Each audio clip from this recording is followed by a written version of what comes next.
प्रिय भक्तजनों, भगवान शिव आपकी सभी मनोकामनाएं इस श्रावण मास में पूर्ण करे। आज आप सभी भक्तों का बड़ा ही सौभाग्य है कि आपको आज शिव चर्चा की एक सच्ची कथा सुनने का शुभ अवसर प्राप्त हुआ है। आज मैं आपको शिव चर्चा की एक ऐसी कथा सुनाने जा रही हूँ जिसे सुनकर आप सभी भाव विभोर हो जाएंगे और भगवान शिव की कृपा से आपकी सभी मनोकामनाएं पूरी होंगी। प्रिय भक्तों, सच्ची श्रद्धा से कमेंट में ओम नमः शिवाय जरूर लिखिए। तो आइए आज की कथा को शुरू करते हैं। प्रिय भक्तों, एक समय की बात है, किसी नगर में शिव चर्चा का भव्य सुंदर आयोजन किया गया। सारी तैयारियां की गई, मंडप सजाए गए। अब कई सारे शिव भक्त वहाँ शिव चर्चा सुनने के लिए इकट्ठा हुए। वहीं दूसरी ओर भगवान शिव और माँ पार्वती कैलाश से सारा नजारा देख रहे थे। सभी गुरु भाई गुरु बहनें शिव चर्चा करने के लिए आपस में प्रेम पूर्वक भक्ति का भाव लिए मंडप में बैठ गए और चर्चा शुरू होने ही वाली थी कि तभी कुछ दुष्ट लोगों ने, जो भगवान शिव के प्रति और उनके भक्तों के प्रति ईर्ष्या का भाव रखते थे, उन्होंने शिव चर्चा में विघ्न डालने के उद्देश्य से अपने पालतू पशुओं को शिव चर्चा के मंडप में छोड़ दिया, जिससे एक बड़ी आपत्ति होने वाली थी। अब जानवरों के मंडप में घुसने से वह भगदड़ मचने ही वाली थी कि भगवान शिव की महिमा देखिए। भगवान शिव गुरु के चमत्कार से सभी पशु जोर से दौड़ते हुए मंडप की ओर जा रहे थे। वे सभी मंडप के समीप आकर एकदम शांत होकर बैठ गए और मंडप के चारों ओर शांति का भाव लिए खड़े हो गए, मानो जैसे कि वह भी अब शिव चर्चा सुनने को आए हों और सभी भक्तों की सुरक्षा करने हेतु रक्षा घेरा बना रहे हों।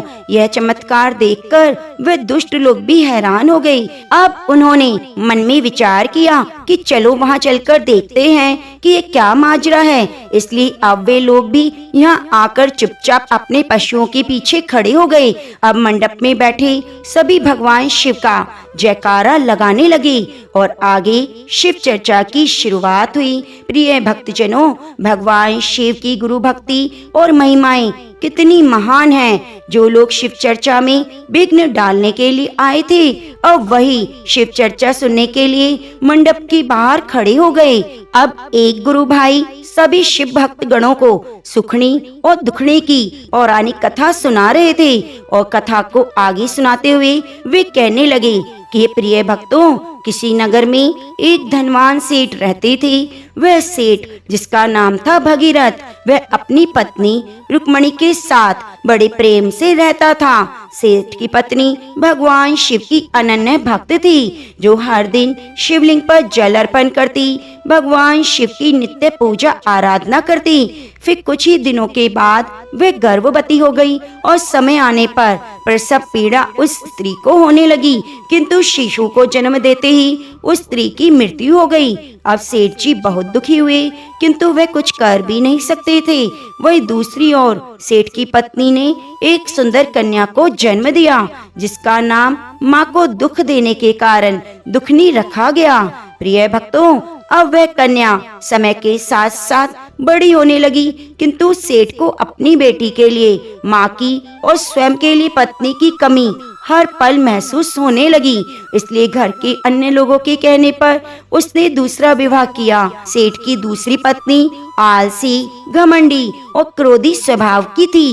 वह हर दिन देर से उठती, ठीक से कोई काम नहीं करती और छोटी छोटी बातों पर सेठ से लड़ती रहती। उसने तो अब दुखनी की, जो कि मात्र 5 साल की थी, उसे ही घर की नौकरानी बना दिया।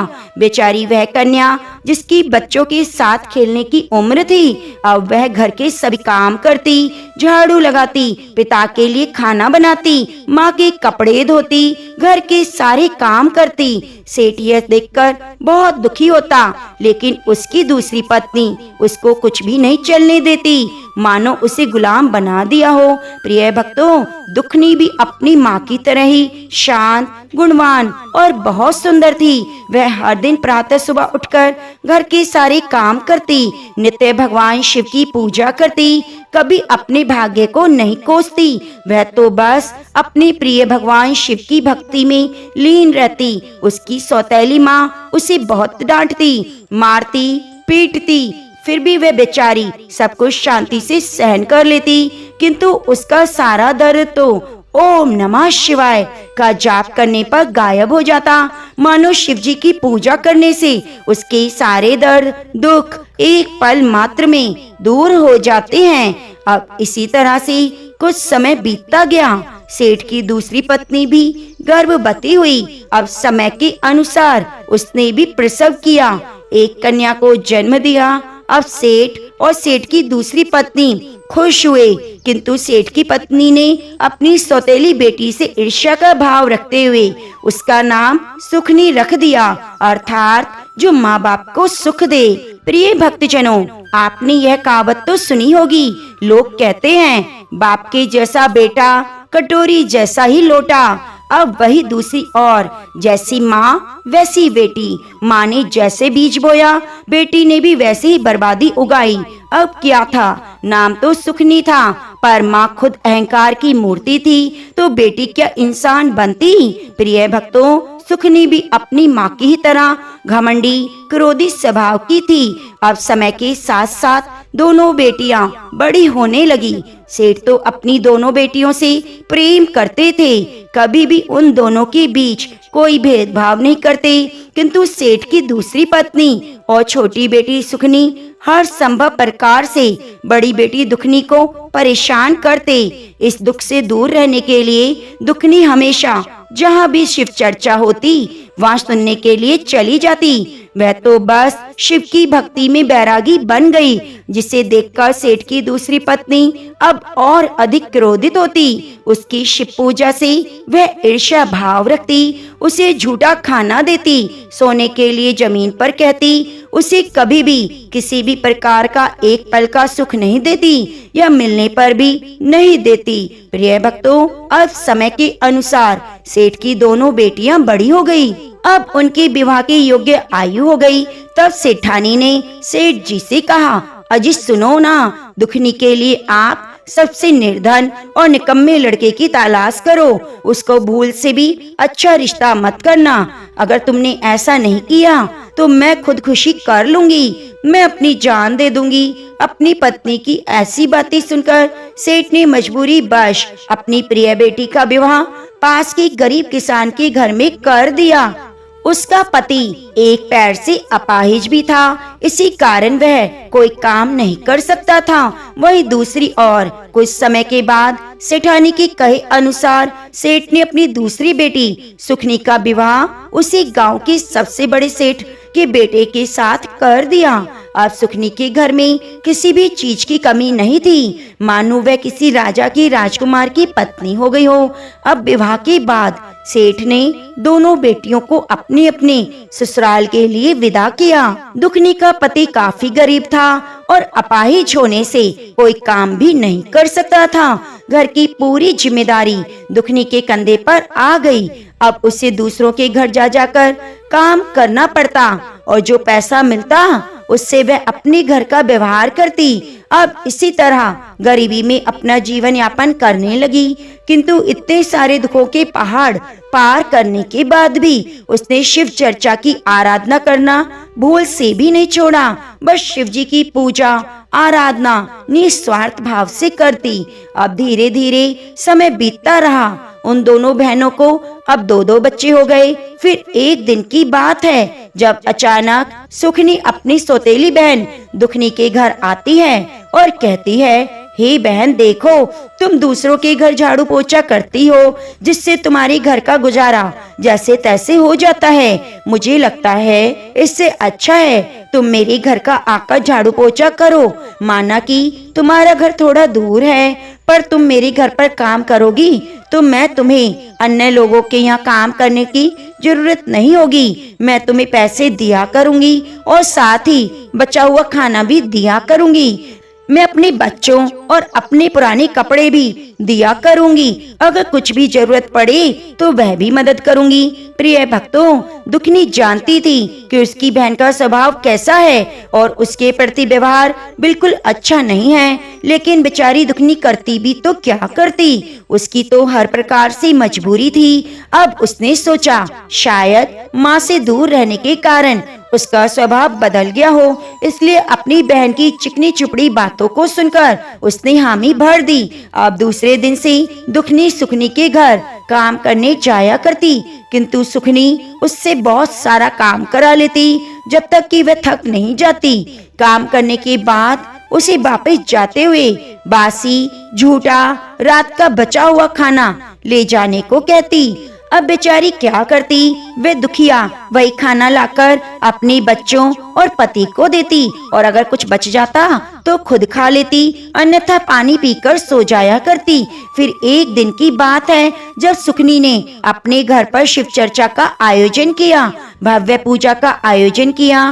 गुरु भाई गुरु बहना उसके घर पर पधारे। उसके घर में अच्छे अच्छे पकवान मिठाइयाँ बनाई गई। भगवान की मूर्ति शिवलिंग की पूजा आराधना होने लगी। सभी लोग शिव चर्चा करने लगे। चारों ओर से शिव जी का जयकारा होने लगा।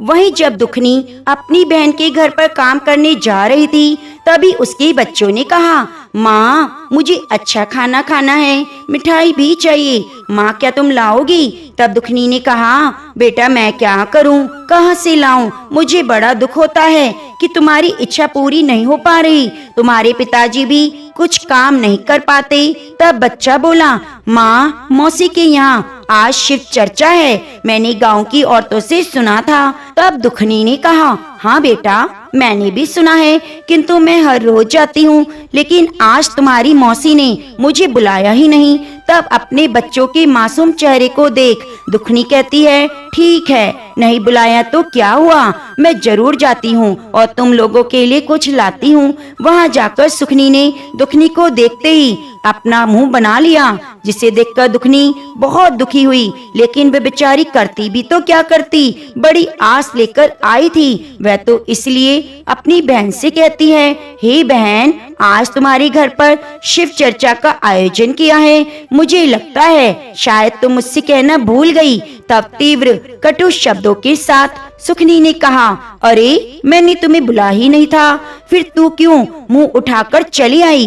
क्यों मेरी सहेलियों में मेरी बेइज्जती कर रही है? अपनी बहन कहकर अब आ गई हो तो चलो जाओ वहाँ एक कोने में बैठ जाओ और किसी से कुछ कहना मत, बस चुप रहना, चुपचाप शिव चर्चा सुनकर चली जाना। अब बेचारी किस्मत की मारी दुखनी एक कोना पकड़कर बैठ जाती है और शांति ध्यान पूर्वक शिव चर्चा सुनने लगी। वो शिव चर्चा सुनने में मंत्र मुग्ध हो गई। जब उसकी बारी आई तो उसने भी शिव गुरु को प्रणाम किया, भजन गाया, पूजा आराधना की। अब इस प्रकार शिव चर्चा पूर्ण हुई। अंत में सुखनी ने सभी को प्रसाद दिया, लेकिन उसने अपनी बहन दुखनी को प्रसाद नहीं दिया। ऐसा देखकर दुखनी को बड़ा ही दुख हुआ। अपनी बहन का ऐसा व्यवहार देखकर दुखनी ने कहा, अरे बहन आज तुम्हारे यहाँ शिव चर्चा है, इसलिए आज तो प्रसाद दे ही दो। आज तो तुम मुझे ताजा खाना दे दो, मेरे छोटे छोटे बच्चों के लिए दे दो, बस मेरे लिए नहीं मांग रही मैं बड़ी आस लेकर आई हूँ, उनकी माँ मौसी के यहाँ से भोजन लाएगी। तब सुखनी ने क्रोध में आकर कहा, अरे भिखारिन उठ चली जा अपने घर को, तुझे घर पर आने क्या दिया? तू तो मुझ पर ही रौब दिखा रही है, आज तो तुझे कुछ भी नहीं मिलेगा, चल उठ चली जा अपने घर। अगर इतना ही भोजन प्यारा है तो कल सुबह जो कचरे में फेंक दूंगी वह ले जाना, अपने छोटे छोटे बच्चों को खिला देना। बहुत बुरा भला कहने लगी और घर से धक्के मारकर निकाल दिया। अब बेचारी गरीब दुखनी रोते रोते अपने घर की ओर चल पड़ी। अब उसे रोते देखकर उसके बच्चों ने कहा, माँ क्या हुआ, क्या बात है? तुम तो मौसी के घर गई थी अपने लिए खाना लाने, फिर तुम रो क्यों रही हो? तब दुखनी ने कहा, बेटा तुम्हारी मौसी ने खाना तो दिया ही नहीं बल्कि प्रसाद भी नहीं दिया। इतना कहकर वे बोली, अरे बच्चों मौसी ने नहीं दिया तो क्या हुआ, तुम्हें बस अपने घर में ही रहना है। तुम्हारी माँ कहीं से कुछ लाती है। इतना कहकर अब वह घर से चली जाती है। फिर वह एक वन की ओर चलते हुए जाने लगी और मन ही मन यह सोच रही थी कि कुछ सूखी लकड़ियां बेचकर बच्चों के लिए खाना लेकर आऊंगी। अब आगे चलते वन के भीतर चली गई, जहाँ उसे एक गाय माता मिली जो कि गर्भवती थी, एक बछड़े को जन्म देने वाली थी। उस गाय माता की प्रसव पीड़ा को देख दुखनी बहुत ही दुखी हो गई। तब गाय माता ने कहा, बेटी मेरा जरा मदद कर दो, मुझे असहनीय प्रसव पीड़ा हो रही है, मेरे पेट पर हाथ फेर दो। तब दुखनी ने उनकी बच्चे को जन्म देने में मदद की और बच्चे का जन्म होने पर उसे गौ माता का दूध भी पिलाया। प्रिय भक्तों, गाय और कोई नहीं, स्वयं गौ माता कामधेनु थी। उनके बच्चों को सुरक्षित देखकर वह गौ माता अति प्रसन्न हुई और उन्होंने दुखनी से कहा, बेटी मैं तुम्हें एक पात्र देती हूँ जिससे तुम प्रतिदिन खाना बनाकर खाओगी, लेकिन इसका प्रयोग तुम घर में जाकर ही करना। तब वह पात्र दुखनी ले लेती है और आगे बढ़ जाती है। तब आगे चलते हुए एक नागिन मिल जाती है। उसके पूरे शरीर पर कैंचुली थी जिसे वह चाहकर भी निकाल नहीं पा रही थी। वह बहुत कोशिश कर रही थी जिस कारण से उसे ठीक दिखाई नहीं दे रहा था। तब उस नागिन ने कहा, हे बेटी मेरी जरा सी मदद कर दो, मैं बहुत पीड़ा में हूँ, मुझे ठीक से दिखाई नहीं दे रहा, जिस कारण से मैं बहुत भूखी भी हूँ। तब दुखनी उसकी मदद करती है और नागिन आसानी से कैंचुली छोड़ देती है। तब वह नागिन अपने स्वयं के रूप में आकर दुखनी को बहुत सारे हीरे मोती देती है। प्रिय भक्तों, वह नागिन स्वयं नाग माता थी जो कि पाताल लोक से आई थी। अब दुखनी वह सारे गहने लेकर आगे बढ़ जाती है। तब आगे उसे वन माता मिलती है जो कि स्वयं देवी पार्वती होती है। वह एक बूढ़ी औरत का रूप धारण करके वह बैठ जाती है और दर्द से कराहने लगती है। तभी बूढ़ी माँ दुखनी को देखकर कहती है, हे बेटी जरा मेरी मदद करो, मेरे पैरों में बहुत दर्द हो रहा है, कृपया करके मेरे पैरों को दबा दो। तब मन में निसंकोच भाव लिए दुखनी उस बूढ़ी माँ के पैर दबाने लगती है और उनकी सेवा करती है। तब वे प्रसन्न होकर कहती हैं, बेटी तुमने मेरी बहुत सेवा की, यह लो मेरे पास एक पोटली है। तब दुखनी ने उस पोटली को लिया और अंदर झांककर देखा। उसने देखा उसके अंदर बहुत सारे सोना चांदी हीरे जवाहरात थे। तब दुखनी ने कहा, माँ इस पोटली में तो बहुत सारा धन है, इस धन की आवश्यकता तो मुझसे कई गुना अधिक आपको है, फिर भी आप मुझे दे रहे हैं। तब बूढ़ी माँ कहती है, लेकिन बेटी मेरा तो आगे पीछे कोई नहीं, तुम्हारे छोटे छोटे बच्चे हैं, जाओ ये सब कुछ लेकर जाओ, अपने घर को संवार लो। यह लो एक और थैला मेरे पास है, इसमें तुम जितना चाहे उतना अनाज निकालो, कभी खत्म नहीं होगा। दुखनी समझ जाती है कि बूढ़ी माँ साक्षात देवी माँ है, उन्हें बार बार प्रणाम करती है और चरणों में सिर झुकाती है। तब माँ पार्वती उसे साक्षात दर्शन देती है और कहती है, बेटी उठ, आज तुमने तुम्हारी निस्वार्थ सेवा भाव से और प्राणियों के प्रति दया से मुझे प्रसन्न किया, इसलिए आज से तुम्हारी गरीबी सदा के लिए समाप्त हो जाएगी। बेटी जाओ, अपने घर जाओ और इस धन से अपनी दरिद्रता को हमेशा के लिए मिटा दो। हाँ, भगवान शिव की चर्चा करती रहना। इतना कहकर वे वन देवी पार्वती माता अचानक गायब हो जाती है। तब दुखनी शिव जी को बारंबार प्रणाम करती है और वे अक्षय पात्र, सोने, हीरे, जवाहरात सभी की पोटली और थैले लेकर घर आती है। अपने घर आने पर उसने अक्षय पात्र से सभी प्रकार का स्वादिष्ट भोजन बनाया, तरह तरह की मिठाइयाँ, कपड़े और वह सब कुछ निकाल लिए जो उसके पास नहीं था। वहीं दूसरी ओर सुखनी की शिव चर्चा के दौरान अपनी बहन का अपमान करना भारी पड़ गया। भगवान शिव उससे रुष्ट हो गए, सारी संपत्ति समाप्त हो गई, पति भी वैश्यों का गमन करने लगा, धीरे धीरे वह भी गरीब और दरिद्र हो गई। फिर एक दिन की बात है, सुखनी मन ही मन सोच रही थी कि कई दिनों से मेरी बहन दुखनी मेरे घर काम करने नहीं आ रही, पता नहीं उसका क्या हाल है, चलो मैं देख लेती हूँ आखिर वह किसके घर काम कर रही है। इतना सोच के वह दुखनी के घर के लिए निकल जाती है। उसी दिन दुखनी ने अपने घर पर शिव चर्चा का आयोजन किया। वह अपनी बहन को न्योता देने के लिए उसके घर की ओर जा रही थी, तभी उन दोनों की रास्ते में भेंट हो जाती है। अब सुखनी दुखनी के वस्त्र, साड़ी, आभूषण देखकर हैरान हो गई। तब दुखनी ने कहा, चलो बहन, अच्छा हुआ तुम मुझे रास्ते में मिल गई। मैं तो तुम्हारे घर पर शिव चर्चा का निमंत्रण देने आई थी। अब वह दोनों चलते हुए दुखनी के घर आती हैं। तब दुखनी के महल जैसे घर को देखकर सुखनी का मुंह खुला का खुला रह गया। तब उसने पूछा, अरे बहन, तुमने किसी राजा के यहाँ चोरी की? बहन, कल तक तो तुम्हारे घर में खाने के लिए एक अन्न का दाना नहीं था और आज इतना सारा धन कहाँ से आया? तुम्हारे पति ने कहीं डाका तो नहीं डाला? तब दुखनी कहती है, अरे बहन, हमने कहीं डाका नहीं डाला और ना चोरी की। यह तो मेरे कर्म के फल से भगवान शिव और माँ पार्वती की कृपा से मिला है। बस इसीलिए उनका धन्यवाद देने के लिए आज शिव चर्चा का आयोजन मैंने किया। और अपने साथ घटी हुई सारी बातें दुखनी ने सुखनी को बताई। तब वह सोचने लगी, क्यों न मैं भी ऐसा करूं ताकि मेरे भाग्य खुल जाएं। तब दुखनी कहती है, अरे बहन, चलो मैं भी वन की तरफ जाती हूँ, तुम अपनी शिव चर्चा करती रहो। किंतु सुखनी तो कटु स्वभाव की थी। तब दुखनी कहती है, अरे बहन सुखनी, सुनो तो, शिव चर्चा को आधा अधूरा बिना सुने जाना अशुभ होता है। तुम अवश्य वन में जाओ, किंतु शिव चर्चा सुनकर प्रसाद लेकर जाना। लेकिन सुखनी उसकी एक भी नहीं सुनती और चली जाती है। वहीं दूसरी ओर दुखनी के घर शिव चर्चा शुरू हो जाती है। सभी गुरु भाई, गुरु बहन इस चर्चा को सुनने लगते हैं। सभी ध्यान मग्न हो जाते हैं। अब भगवान शिव की कृपा से दुखनी का पति जो अपाहिज था वह भी ठीक हो गया। अब सुखनी जो एक गरीब स्त्री का वेश बनाकर वन में प्रवेश करती है तो आगे चलते हुए उसे एक घायल शेरनी मिल जाती है। जब वह पास जाती है तो शेरनी उस पर दहाड़ती है। तब बिना उस शेरनी की मदद करे सुखनी डरकर भाग जाती है। फिर आगे चलने के बाद सुखनी को वही नागिन मिल जाती है। सुखनी को देखकर नागिन भी फुफकारने लगती है। तब वह भी उससे डरकर भाग जाती है। फिर आगे चलते हुए जंगल के भीतर चली जाती है। तब उसी वह बुढ़िया माई मिलती है।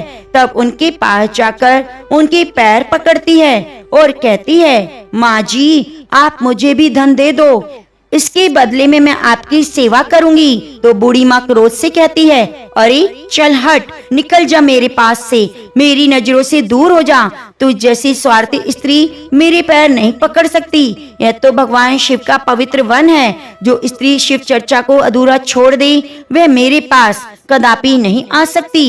इतना कहकर बूढ़ी माँ सुखनी को डंडे से मारती पीटती है। अब वह डर के मारे वहाँ से भागकर अपने घर की ओर जाती है तो वह देखती है जो घर में था वह भी समाप्त हो गया। धन दौलत सब कुछ मिट्टी में मिल गया। अब वह पूरी तरह से गरीब हो गई। निराश होकर अपनी बहन दुखनी के घर चली जाती है। जब दुखनी भगवान शिव के शिवलिंग की पूजा कर रही होती है तभी क्रोध और बदले की भावना को लिए हुए सुखनी कहती है, अरे दुखनी, उठ, ये नाटक बंद कर दे। तुम्हारे कारण ही मेरे घर का सब नष्ट हो गया, मैं बर्बाद हो गई। चल बता, तूने मेरे साथ क्या किया? कौन सा जादू टोना किया तुमने मेरे घर पर? आज तो मैं तुझे मार ही दूंगी। तभी एक चमत्कार हुआ। उस स्थान पर भगवान शिव स्वयं प्रकट हो गए और सुखनी से कहते हैं, बस करो, रुक जाओ।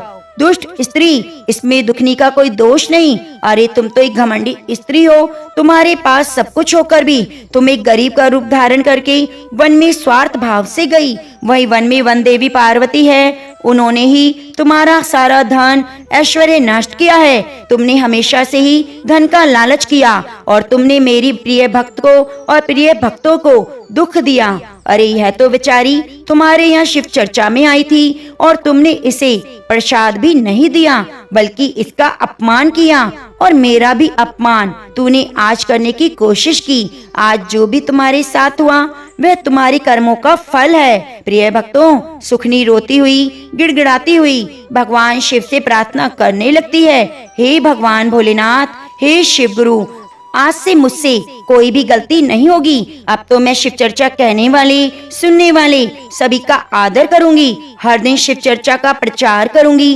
किसी से भी द्वेष और ईर्ष्या नहीं करूंगी। कृपया करें, मेरे धन दौलत को लौटा दें। मैं आपको वचन देती हूँ, मैं आज से आपकी भक्ति करूंगी। भगवान भोलेनाथ कृपा करें, मेरी भूल को क्षमा करें। अपनी बहन को रोते बिलखते देख दुखनी भी भगवान भोलेनाथ से कहती है, हे प्रभु, आप तो महादेव हैं, कृपया मेरी बहन की भूल को माफ करें। तब भगवान शिव कहते हैं, हे पुत्री, अगर तुम कहती हो तो ठीक है, मैं तुम्हारी बहन को क्षमा करता हूँ। और दुखनी को आशीर्वाद देते हुए भगवान भोलेनाथ अंतर्ध्यान हो जाते हैं। अब इसी तरह से दुखनी की प्रार्थना करने के कारण सुखनी को उसका खोया हुआ संपत्ति वापस मिल गई।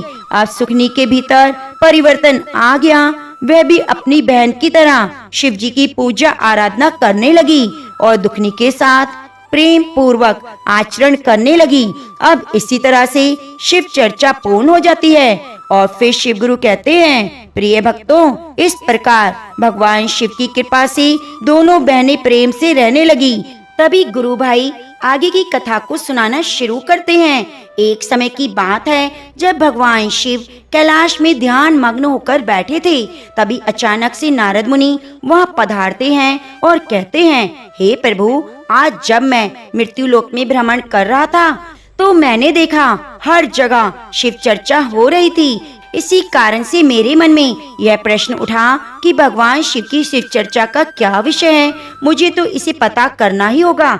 आखिर क्यों भक्तगण इतने मंत्र मुग्ध होकर इसे सुन रहे हैं। मन ही मन यह विचार कर रहा था कि चलो अब इस विषय में मुझे शिव भगवान से ही पूछना पड़ेगा, इसलिए मैं यहाँ आया हूँ। हे प्रभु, कृपा करें, मेरे मन की दुविधा को दूर करें। प्रिय भक्तों, तब मंद मुस्कान के साथ भगवान कहते हैं, हे देवऋषि नारद, इस विचित्र प्रश्न का उत्तर तो आपको केवल मृत्यु लोक में ही मिलेगा।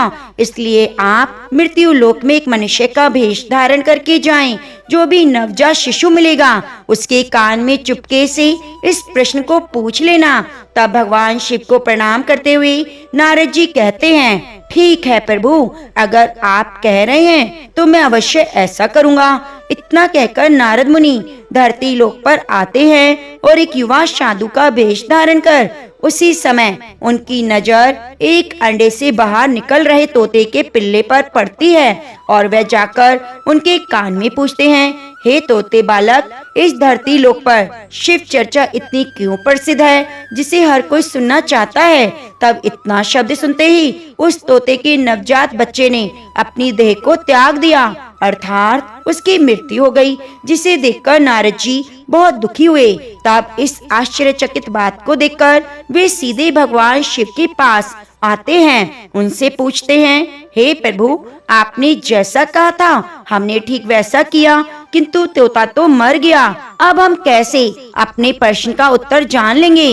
तब फिर मंद मुस्कान के साथ भगवान शिव कहने लगे, हे नारद, किंतु आप व्यर्थ की चिंता ना करें, आपको इस प्रश्न का उत्तर धरती लोक पर ही मिलेगा। प्रिय भक्तों, देवर्षि नारद फिर से धरती लोक पर एक मनुष्य का रूप धारण करके आते हैं। तभी उन्होंने देखा कि अभी अभी एक गधे के बच्चे ने जन्म लिया है। तब वे उसके पास जाते हैं और कान में कहते हैं, गधे, इस धरती लोक पर शिव चर्चा क्यों होती है? भगवान शिव इतने अधिक प्रिय क्यों हैं? तब इतना सुनते ही गधे का बच्चा भी देह त्याग देता है, उसकी मृत्यु हो जाती है। अब तो उस बच्चे को देखकर नारद मुनि और दुखी हो जाते हैं और निराश होकर फिर से भगवान शिव के पास जाते हैं। कहते हैं, हे प्रभु, जैसा आपने कहा था हमने ठीक वैसा किया, किंतु अब तो गधे का बच्चा भी मर गया। अब हम अपने प्रश्न को कैसे जानेंगे?